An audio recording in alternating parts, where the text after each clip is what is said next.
And Jeremy Clarkson himself have officially announced He the said, lineup. I didn't see what Jeremy Clarkson had to say about it. Jeremy Clarkson was going through CVs, resumes, in hit character of people who applied to be hosts and stuff. And he's reading through their names and he's like, James May, reading. He's like, he sounds dull and like throws away whatever. He's going through, and being himself.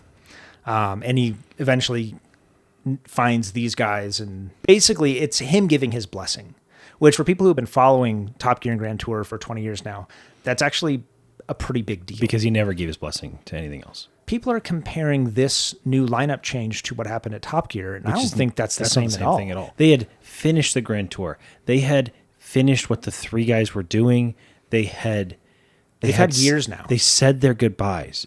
But that was a one-episode thing. They had wrapped like a year before that. It was over. It was done. And I would have been okay to not resurrect the Grand Tour name and go, this is Great Tour or something similar where it's like, clearly we're wanting to follow in their footsteps, but we don't want to sully the name sort of thing, right? Yeah. I'm also fine with the people that they picked because I love the Throttle House boys. I think they do a great job. They're funny. They're entertaining. And I can't wait to see what this Francis guy brings to the table too. Yep, I feel the same exact way. People are saying it's not going to be the same. And they're right. It's not going to be the same. That does not mean it can't be great. But if you're looking to get the same exact experience as James May, Jeremy Clarkson, and John Hammond, you're not going to get that. You'll get a different... What? You really do love Jurassic Park. Did I say John Hammond? Yeah. Is it Richard Hammond? Richard Hammond. Yeah. I think I even wrote John Hammond in here. J-H. Yeah. You wrote J-H instead of R-H. All right. That's so funny. Redo that. John Hammond. Shut up. You better edit that. I am editing that. No one's going to see this. So. No. You better put in the Jurassic Park music when you say it. No. Like I said, when you start doing the editing, you can put whatever you want in. Okay. Yeah. All right. Good. So John Hammond. John Hammond in his park of prehistoric reptiles. Where was I? If people are going to watch the show expecting the same exact feelings they got from Hammond, Clarkson, and May, you're not going to get that. You're not going to get that. It's not going to be the same. It's going to be different, but it doesn't mean it can't still be really good. The problem is that that's the check they wrote when they called it the Grand Tour. How so? You call it the Grand Tour, people expect what they've seen in the Grand Tour.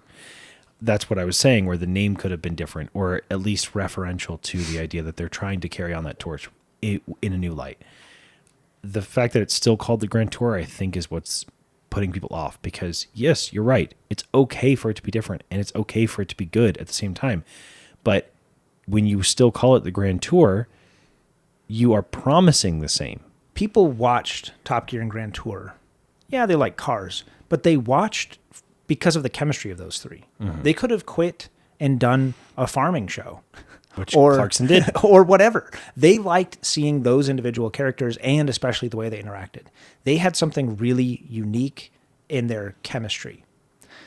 They had this kind of Three Stooges, rock, paper, scissors, and they would trade off every episode around like who's the rock and the paper and the scissors, and they had flexibility in that way. They had the straight man, the funny man, and the madman, right? They had usually Jeremy's the madman, Hammond's the funny man, James the straight man. But they could pair off and do interesting things with just two of them versus one, or kind of move around who's going to be the funny man in that interaction and sprinkle in their, signature British humor. It's not going to be the same. They're not going to be pretending to be. Which is a little bit what they suffered from on Top Gear.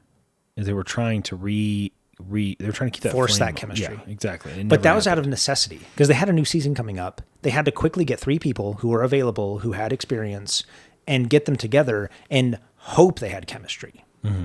Whereas I imagine these guys do. Just to make sure everyone knows. These two guys here on the left, that's James Inglesman and Thomas Holland, not to be confused with Spider-Man, Tom Holland. Or the historian, Tom Holland. They have a show on YouTube, Throttle House. It's fantastic. There's no way you're watching this show and you haven't seen Throttle House, but if you haven't, go check it out. And then Francis, I've been watching a lot of his content recently. I haven't seen any of it. He gets so excited about trains. His enthusiasm is infectious, and he knows everything about trains. We had a train guy on Top Gear and Grand Tour. Mm-hmm. That was James May, and I'm sure James knows a ton about trains. He knows every engine type that every car has, when it went into service. He knows when he sees one and he's like, oh, that has a split window, so it was manufactured in May of 1961. When a train goes by, like everything there is to know about trains. He's a walking train encyclopedia, and will go stay up all night just to get a glimpse of a train that he hasn't seen yet. And his signature thing is he has a camera that faces outward so you can see the train. Then he has a GoPro attached to his forehead so you can see his expression. And sometimes, I kid you not, the kid is like on the verge of tears of excitement to see these trains. There's one steam train. It looks just like the Hogwarts Express, and he was trying to train spot it. He did a collaboration with Chris Harris, where he mistakenly wound up on a racetrack and his car breaks down. And Chris Harris has this like CLK black convertible, and Francis is all upset that he won't see this steam train, and Chris Harris offers to drive him, and so they chase down this steam train and they catch up to it, and it's YouTube gold. You should watch if you watch one thing by Francis to get an idea of who he is. Watch that. And that video was a couple years ago before there was any talk of him being on Grand Tour or Top Gear or whatever. And the comments are full of people like, this guy needs to be on Grand Tour. I guarantee you whoever was doing the hiring used that video to say, this is the guy. So these two have existing chemistry. He's the wild card. What I think, okay, here's my other thing. He's deeply British, like super British. That steam train he chased down, he brought biscuits to the engineers when he got to the station. Very British, very British guy. James on Throttle House, he is originally British, but he's highly North Americanized. He spends most of his time in Canada. He's probably a Canadian citizen by now. I don't know. He spends a lot of time in the US.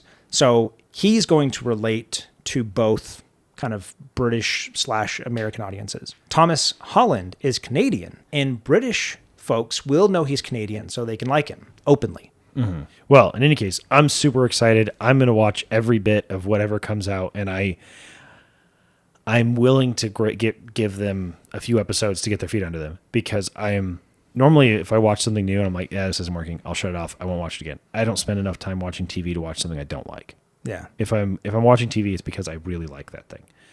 But I'm happy to give this trio a few episodes to get their feet under them, maybe even a whole season, and I want to see how it goes. Same.